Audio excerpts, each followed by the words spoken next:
Lecteur, lectrice, bonjour, Gracieuse Robert en ligne, une autrice hybride, mi-auto-éditée, mi-éditée, qui est aussi lectrice et animatrice, plein de cordes à mon arc. Je peux aussi t'aider à écrire ton livre et à le publier. Tu vas regarder une vidéo que j'ai réalisée pour toi, j'espère qu'elle t'inspirera ou qu'elle t'aidera. Tu connais la procédure habituelle, celle qu'on donne partout sur YouTube, donc de t'abonner, de liker la vidéo, de la partager, de t'abonner à la chaîne, d'activer la cloche. Et je te dis bon visionnage! Lecteur, lectrice, lectrice, bonjour, Gracieuse Robert en ligne, l'autrice pour te faire lire et pas que ses livres. Et aujourd'hui, je vais te présenter un livre tout particulier qui est un carnet à colorier de Florence Parisot, à propos des mythes, légendes et sortilèges. Alors, je l'ai découvert au salon Calva. Alors, pour ne pas mentir, enfin pas mentir, pour être complètement transparente, on va dire, j'en avais entendu parler étant donné que j'appartiens à la même maison d'édition de Éveillez-vous. Et Florence, je la suis depuis que nous avons travaillé dans un recueil commun qui est Boo, le recueil d'Halloween. D'ailleurs, je vais faire une courte pause pour aller le chercher et pour le montrer.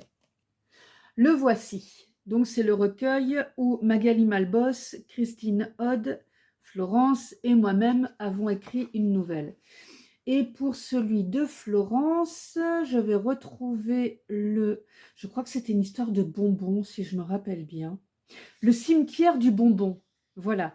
Donc elle s'est retrouvée avec le titre du cimetière du bonbon. Et elle a, elle a dû raconter une nouvelle d'Halloween autour du cimetière du bonbon. Le défi était réussi par ailleurs. Mais aujourd'hui, nous allons parler donc de son carnet à colorier. Alors, je l'ai feuilleté durant le salon qui se déroulait à la salle Calva. Et ce qui était très drôle, c'est que je regardais les images et je disais « Ah oui, ça, eh ben, c'est le tirage du tarot ». Il y en a un autre aussi qui m'avait particulièrement marqué. Attends, c'était lequel? Où là, je me suis dit, tiens, c'est marrant parce que rien qu'à regarder les dessins, tout de suite, je vois ce que c'est. J'avais vu celui-là et donc j'avais vu la croix celtique. Et en effet, voilà, talon aiguille et cimetière celtique. Et je vais juste faire une pause pour aller en chercher un autre. Celui-ci, que j'ai particulièrement aimé, le sabbat, avec donc le diable au milieu, les sorcières qui sont autour de lui, et alors on voit après les petits détails par rapport au dessin. Et c'est ça que j'ai vraiment adoré, c'est que, en fin de compte, rien qu'en regardant le dessin, déjà, ça inspire. Enfin, moi, en tout cas, chaque image m'a vraiment parlé, et ça inspire énormément de choses. Il y a aussi un type de dessin comme ça où, alors je ne sais pas si ça va beaucoup ressortir avec la vidéo, mais en tout cas, on a des couleurs. L'arc-en-ciel est en couleur, la cascade est bleue et le reste est un peu en marron. Et c'est au niveau des êtres celtes au pouvoir méconnu. Parce que ce qu'elle a fait, c'est qu'elle a mis une légende et elle a mis sa vision. Et après, donc, c'est votre phrase vision, ce que vous inspire le dessin. Donc, je suis complètement tombée amoureuse de ce recueil et c'est un cahier de coloriage. Donc, il a été réalisé par il est relié par une spirale afin de l'utiliser comme bon nous semble. Et alors, on peut utiliser plusieurs techniques créatives pour le compléter, le coloriage, les crayons aquarelles, le collage, le ramassage d'objets ou de feuilles dans la nature, les récupérations de matériaux, emballage aux mille et une couleurs, etc. On peut laisser libre cours à son imagination pour l'utiliser. Et il est aussi idéal à utiliser comme calendrier de l'Avent si on a laissé notre créativité au placard depuis un bon moment. Et donc, Florence dit, quand je me suis attaquée au dessin de ce carnet de coloriage, je me suis posé la question. Qu'est-ce que j'aimerais avoir le plaisir de mettre en couleur? Voilà ma réponse. Des dessins suffisamment complexes et beaux pour qu'à la fin, j'ai envie de les encadrer et de les mettre au mur. Et en effet, c'est vrai que ça donne vraiment envie de les encadrer et de les mettre au mur. Petite pause technique. Personnellement, je dirais même plus, je dirais que j'ai même pas envie de les prendre et enfin de les colorier parce que j'ai pas envie de les gâcher. Là, on voit le Minotaure, par exemple. Et donc, pareil, je regarde, je dis: «Ah, le Minotaure!» Minos est un Minus. Et le Minotaure est un adolescent aux pulsions puissantes que l'adulte sage et responsable a enfermé au fond d'un labyrinthe. Et si c'était lui qui avait gagné? Voilà, donc enfin, personnellement, ça a fait résonner plein de choses en moi. Alors après, est-ce que je vais faire du coloriage, du crayon aquarelle, je vais arrêter de bégayer, ou du collage avec? Je n'en ai aucune idée. Je pense que je vais surtout faire des copies des dessins et je vais m'amuser avec et peut-être que comme ça, un autre jour, quand il me prendra une zine, comme on dit, par chez nous, c'est-à-dire quand j'aurai envie comme ça, peut-être que ce coup-là, je referai une copie et que je le colorierai soit d'une autre manière, soit je lui ferai un petit collage où j'utiliserai des crayons aquarelles, qui sait? Parce que côté créativité, personnellement, je ne sais pas en manque. En général, c'est plutôt l'inverse. J'ai plutôt tendance à devoir organiser mes idées parce que bah, sinon ça fuse dans tous les sens et après je me dis: «Ah oui, j'avais déjà pensé à ça» et je pars sur autre chose et sur autre chose donc voilà. Et ce genre de carnet, eh bah, c'est ça le truc, c'est qu'on a très, très envie de passer de l'un à l'autre et puis d'aller colorier encore un peu autre chose et tout. Là, ce que je dirais, c'est plutôt qu'on peut s'amuser plutôt à, prendre le dessin et à se laisser immerger par ce dessin, Marabout, Botticelle, bien sûr. Mais là, on a quand même un petit peu le côté de la poupée vaudou et donc se laisser immerger par le dessin et peut-être, pourquoi pas dans mon cas qui suis autrice, s'amuser aussi à écrire une histoire sur ce que le dessin inspire. En disant: «Tiens, cette petite fille avec son boa autour du cou, qu'est-ce que ça m'inspire?» et puis raconter alors soit une nouvelle courte de, je sais plus une nouvelle courte combien de 1000 de caractères on va mettre, mais ou alors une nouvelle de quelques pages, enfin voilà. Vraiment, je pense que ça peut donner libre cours à plein, plein de choses et c'est ça qui est très sympa. Hormis le fait que, comme je disais, je suis très amoureuse des dessins de Florence parce qu'il y a une finesse et il y a une exploitation des ombres, de la richesse du dessin qui est vraiment très chouette. D'ailleurs, je ne fais pas de montage, mais là vraiment, je ferai l'effort d'aller rechercher la photo d'un dessin qu'elle a réalisé de moi à partir d'une photo et elle l'a fait avec un bic aux 4 couleurs, enfin un crayon, comment on dit? Un stylo bic aux 4 couleurs et donc elle m'a redessiné. En plus, j'avais été lui mettre un dessin quand même qui n'était pas forcément facile à faire et moi j'ai trouvé qu'il était particulièrement réussi parce qu'on retrouvait l'idée de la photo. Je n'en dis pas plus sur la photo, tu jugeras par toi-même et d'ailleurs si tu veux me faire un commentaire sur cette photo, il y a aucun problème, elle est particulière donc voilà et c'était volontaire. Je lui avais mis bah, moi j'avais respecté sa demande, hein, je lui avais mis une photo, alors je ne sais plus quels critères elle avait cette photo où c'était avec une expression faciale particulière, ou je me rappelle plus, mais voilà. Donc, bah, c'est un, comment dire?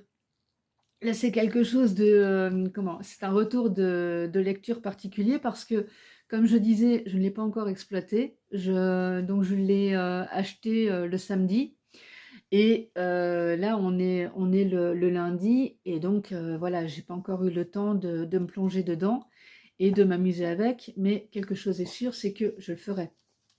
Et bah, comme je disais, je vais certainement profiter de faire une copie ou l'autre pour jouer avec et bah, tu pourras me suivre sur les réseaux ou sur mon site parce que je diffuserai probablement la photo ou pourquoi pas l'histoire ou la nouvelle que ça m'aura inspiré quand je jouerai avec. Quand j'aurai terminé, de préparer notamment mes salons de Noël parce qu'il m'en reste encore un à suivre. Et oui, nous sommes en décembre, donc bah, on est assez actif sur le sujet. Alors, pour te donner envie, je pense que j'ai diffusé pas mal d'images et cetera pour te donner envie de te le procurer. Après, comme on disait, eh bien, là, on a la vision de l'artiste qui a réalisé le dessin, qui est aussi donc une autrice, donc elle peut illustrer ses nouvelles et elle peut, donc là, comment dire? Elle a carrément créé un cahier de coloriage. Bon, bah, voilà, j'ai parlé de la manière dont on pouvait utiliser ce cahier de coloriage c'est surtout pour stimuler sa créativité et tiens, je vais en profiter quand même pour parler donc du récréature parce que je pense qu'on peut lier largement les 2. C'est-à-dire, bah, justement s'amuser aussi avec le dessin à, aller mettre une phrase comme on fait dans le récréature par rapport au dessin en question. Par exemple, bon, bah, là je vais être obligée de montrer le dessin. Là, c'est «Les arbres prennent vie». Et donc, bah, tu vas pouvoir, par exemple, partir de ce thème, les arbres prennent vie, pour écrire une phrase. Et bah, après, soit tu t'en tiens aux récréatures avec une phrase de maximum 280 caractères, ou voilà, un petit texte court de 280 caractères, ou tu peux exploiter la taille comment dire, de la place que tu as ici pour écrire un petit peu plus. Soit tu écris plus petit et voilà, tu as plus de place, soit tu écris un peu plus gros et tu rabats le petit papier que tu vas coller. Alors, bon, bah, je pense que j'ai largement donné mon avis aussi sur ce recueil, qui est un chouette cahier de coloriage. À recommander à qui? Je dirais aux enfants, moi je dirais plutôt à partir de 6 ans, parce que je remarque que les enfants de 6 ans commencent à avoir un peu plus le sens du détail et vont peut-être justement aller s'amuser à aller, où est-ce qu'ils sont mes fameux arbres? C'était le jour 20, il me semble, hein. On va repartir sur les arbres, parce que je vais quand même pas montrer tout le cahier, hein. Depuis le temps que je babelle, j'arrête pas de montrer plein de dessins, mais il y en a encore d'autres à découvrir. Par exemple, voilà, ils vont aller s'amuser, enfin moi j'ai une petite fille qui s'amuse à aller colorier des couleurs différentes dans chaque partie. Et là, justement, le côté sympa, c'est qu'elle pourrait s'amuser à faire un arbre arc-en-ciel. C'est son grand truc, hein, de faire des dessins arc-en-ciel. Ça peut donner quelque chose de très sympa là-dessus.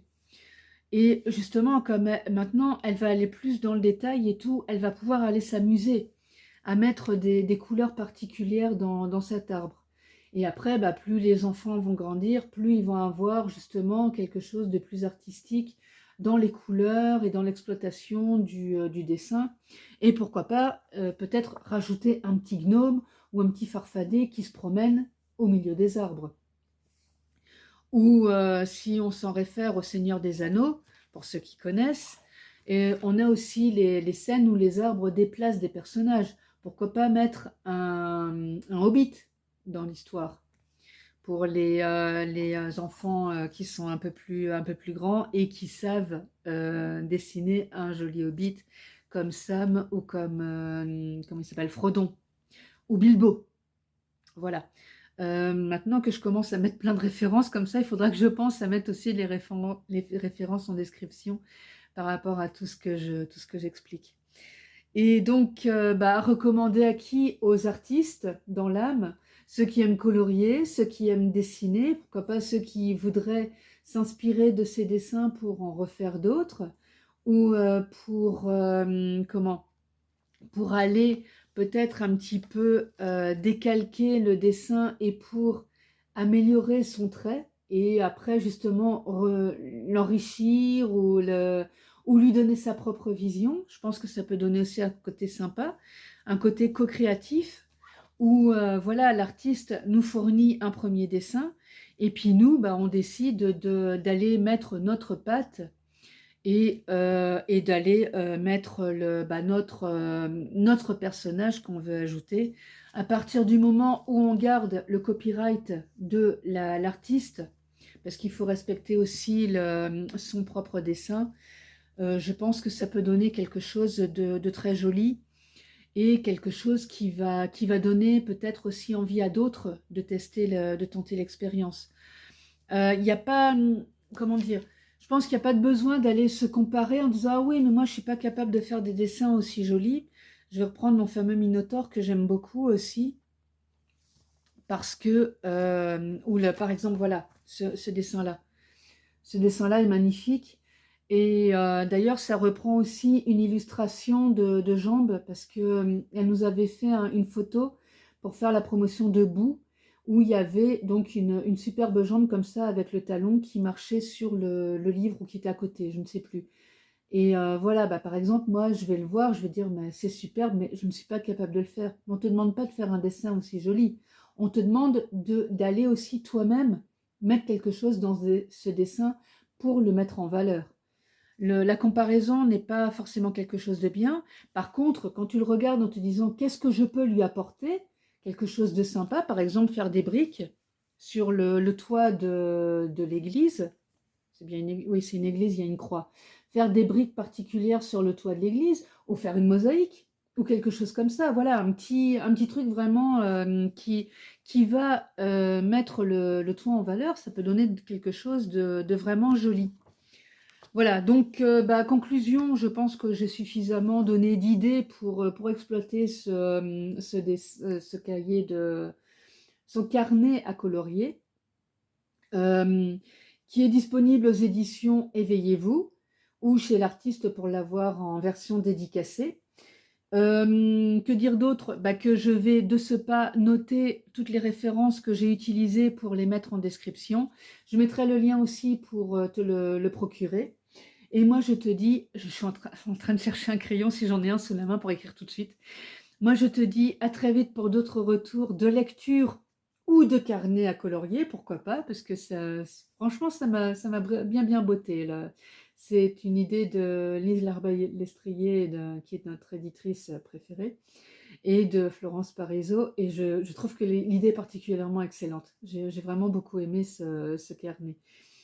Voilà, et je te dis à très vite donc pour d'autres retours de lecture ou d'autres livres. Tant qu'on est dans le livre et dans la création, moi ça me va, donc ça peut venir sur ma chaîne. D'ailleurs, si tu as d'autres idées ou d'autres livres à me proposer comme ça, pourquoi pas. Comment? Et je te laisse donc avec ma présentation si tu ne me connais pas encore. Comme ça, tu verras un petit peu la manière dont je travaille.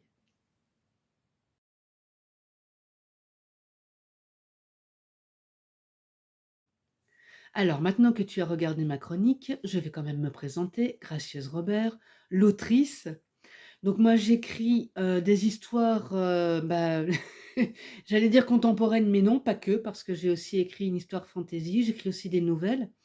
Donc je suis plutôt une autrice slasheuse, c'est-à-dire que je vais écrire des romans, des nouvelles, des lettres, des histoires courtes, des histoires longues, avec des thématiques quand même que j'estime assez fortes.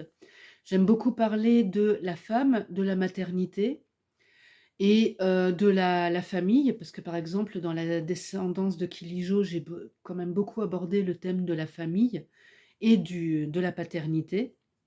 C'est-à-dire que mon personnage a eu une enfant, il apprend qu'il est père quand elle a 5 ans, et étant donné que la mère est morte, il va récupérer l'enfant pour l'élever lui-même. J'ai écrit aussi sur, bah, dans ma vie en blog, une femme qui ne veut pas d'enfant, et son amie Claire non plus d'ailleurs. Dans Les voyages forment la jeunesse, Agathe, l'amie de Clotilde et de Claire qui ne veulent pas d'enfants, elle en a deux, et elle part en voyage avec son mari parce que bah, elle s'est aperçue qu'ils se sont oubliés en tant que couple en s'occupant de leurs enfants. Madame Eugénie, qui est une nouvelle, là par contre, c'est justement: est-on une femme si on n'a pas d'enfant? Parce que je lis quand même assez souvent que une femme est une femme accomplie quand elle a eu un enfant. Alors, tout mammifère peut avoir un enfant, ou un petit, et donc je ne vois pas en quoi quelque chose qui est naturel et qui est, je dirais, à la portée de beaucoup, la majorité, on va dire, parce qu'on ne va pas parler du cas des femmes qui sont stériles, peut donner naissance à un petit, et je ne vois pas en quoi ça va permettre à la femme d'être plus accomplie qu'une qui n'en a pas eu, que ce soit par choix ou par, comment dire? Par, biologie. Bref, donc voilà, pour présenter un petit peu ce que je fais et en quoi j'officie en tant qu'autrice. J'anime aussi des ateliers d'écriture. Donc là où justement on va pouvoir aborder soit des thématiques très fortes, soit on va pouvoir s'amuser, juste à développer la créativité, prendre un petit temps pour soi, pour, jouer avec les mots et surtout aussi lire en public. Parce que, pareil, en discutant avec les gens, il y en a beaucoup qui écrivent ou qui n'osent pas écrire parce qu'ils se disent ils intéressent personne ou qui ont peur de recevoir le retour de quelqu'un.